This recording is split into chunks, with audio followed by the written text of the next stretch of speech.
काय म्हणावं लागेल बाबा याला? ईश्वरी चमत्कार की दुसरं काही?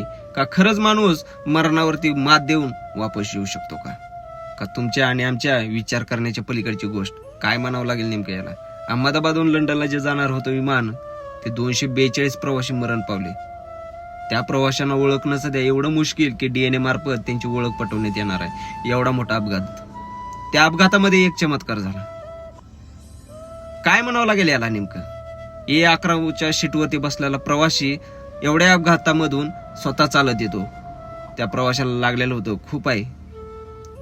चारी चौकडून सगळे मरण पावलेले प्रवासी, अंधार कुट्ट, त्याच्यामधून एक प्रवासी स्वतःच्या पायावरती चालवत येतो. काय म्हणावं लागेल याला? म्हणून आपल्या विचार करण्याच्या पलीकडच्या गोष्टी आहेत. त्याच्यामुळे सांगतोय भावांनो, कर्म चांगले ठेवा. त्या कर्माचं फळ कधी ना कधी तुमच्या वाटेला येणार. अजून एकदा सिद्ध झालं की परमेश्वराची लीला अपरंपार आहे. कधी कोणत्या रूपात येईल सांगता येणार नाही. त्याच्यामुळे कधी बी आपलं कर्म चांगले ठेवा.